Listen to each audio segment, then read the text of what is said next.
నేను ఇస్మాయిల్ అండి మాట్లాడుతున్నాను. ప్రాముఖ్యంగా ఈరోజు మరి ప్రభుత్వంలో క్రైస్తవులకి సముచితమైనటువంటి న్యాయం జరుగుతున్నట్టుగా మేము భావించట్లేదు. ఎందుచేతంటే రాష్ట్ర వ్యాప్తంగా ఎక్కడ చూసినా దళిత క్రైస్తవుల మీద దాడులు జరుగుతున్నాయి. నేను పశ్చిమ గోదావరి జిల్లా నుండి వచ్చాను. పశ్చిమ గోదావరి జిల్లా భీమవరంలో ఇప్పటికే 3 ప్రాంతాల్లో దళిత క్రైస్తవుల మీద దాడులు జరిగాయి. 1 చెరుకువాడ, 2 సేసలి, 3 వాండ్రం. ఇట్లాగా దళిత క్రైస్తవుల మీద దాడులు అనేటటువంటివి అధికమైపోతూ ఉన్నాయి. క్రైస్తవులకి భద్రత అనేటటువంటిది లోపించింది. ఇలాంటి పరిస్థితి ఎందుకు దాపురించింది అని చెప్పి ఆలోచన చేస్తే మాకు మాత్రం ఖచ్చితంగా అర్థమవుతుంది. ఇంతకుముందు లేదు.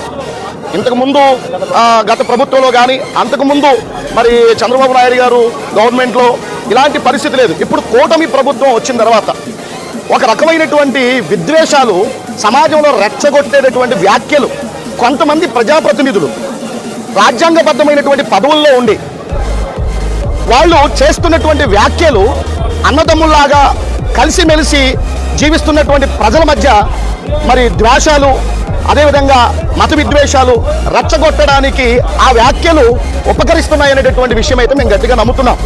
గతంలో కూడా క్రైస్తవుల మీద దాడులు జరుగుతున్నప్పుడు గత ప్రభుత్వాన్ని కూడా మేము హెచ్చరించాం. ఏమని చెప్పాము అంటే, క్రైస్తవ్యం ప్రభుత్వానికి వ్యతిరేకంగా మారుతుంది, మీరు అధికారాన్ని కోల్పోతున్నారు అనేటటువంటి విషయాన్ని సోషల్ మీడియా ద్వారా చెప్పాం, విలేకరుల సమావేశంలో చెప్పాం. కానీ ఆ ప్రభుత్వం పట్టించుకోలేదు. కానీ అదే పరిస్థితి ఇప్పుడు అంతకంటే ఎక్కువగా మా మీద దాడులు జరుగుతున్నాయి. మా మందిరాల్ని కూల్చేస్తున్నారు. ఒక వర్గానికి న్యాయం చేసి క్రైస్తవ్యానికి అన్యాయం చేస్తున్నారు. ఓ రకంగా చెప్పాలంటే దళిత క్రైస్తవులను కొడితే ఒక ఎమ్మెల్యే మాట్లాడు, అలాగే ఒక మంత్రి గారు మాట్లాడరు, ప్రభుత్వానికి సంబంధం లేదన్నట్టుగా వ్యవహరిస్తున్నారు. ఈ పరిస్థితి ఒక మందిరాన్ని కూలిస్తే మాట్లాడరు.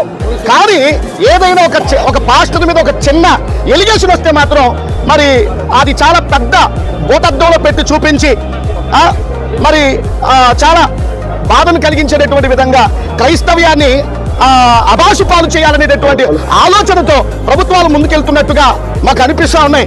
దయచేసి మరి ప్రభుత్వ పెద్దలు నారా చంద్రబాబు నాయుడు గారు ఆయన సెక్యులరిజాన్ని ప్రేమిస్తారు. మాకు ఆ నమ్మకం ఉంది. అందుకనే మరి మేము మరి చంద్రబాబు నాయుడు గారికి మద్దతు తెలిపాం. ఎలక్షన్లో క్యాంపెయిన్ చేశాం. ఈరోజు క్యాంపెయిన్ చేసినందుకు మేము బాధపడుతున్నాం. మేము నొచ్చుకోవాల్సిన పరిస్థితి ఏర్పడుతుంది.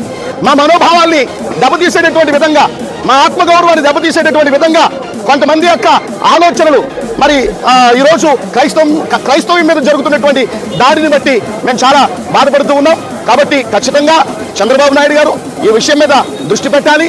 అంతేకాదు మరి 1998 జీవో మరి ఆ సర్క్యులర్ ఏదైతే ఉందో ఆ సర్క్యులర్ని చంద్రబాబు నాయుడు గారు అప్పుడు ముఖ్యమంత్రిగా ఉన్నప్పుడు వారే ఇచ్చారు.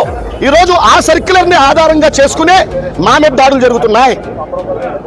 దయచేసి మరి చంద్రబాబు నాయుడు గారు ఈ విషయం మీద దృష్టి పెట్టి ఆ సర్క్యులర్ ఏదైతే ఉందో దాన్ని రద్దు చేయాలని, మరి క్రైస్తవులమైనటువంటి మాకు స్వేచ్ఛ స్వాతంత్ర్యం అనేటువంటిది ఈ రాష్ట్రంలో కల్పించాలని మరి మేము ఖచ్చితంగా ఈ విషయంలో బ్రతిమాలుకుంటున్నాం. మా హక్కుల్ని కాపాడేటటువంటి విధంగా ప్రభుత్వాలు ఉండాలని కూడా మేము భావిస్తూ ఉన్నాం. మేము ఎవరికి హాని చేయమే, ఏ గుడుల మీద మేము దౌర్జన్యాలు చేయమే, ఏ వ్యవస్థని మేము కించపరచమే.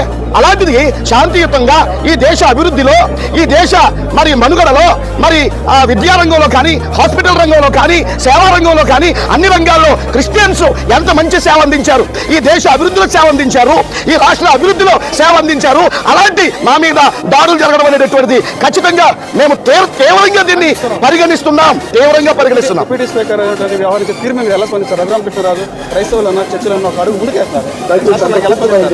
ఇప్పుడు రఘురామరాజు గారు, డిప్యూటీ స్పీకర్ రఘురామరాజు గారి విషయంలో స్పందించాలి అంటే వాస్తవానికి వారు డిప్యూటీ స్పీకర్గా రాజ్యాంగం మీద ప్రమాణం చేసి రాగ ద్వేషాలకు అతీతంగా, కుల మతాలకు అతీతంగా నేను నా ప్రజల్ని కాపాడుకుంటాను అని చెప్పి ఆయన ప్రమాణం చేశారు.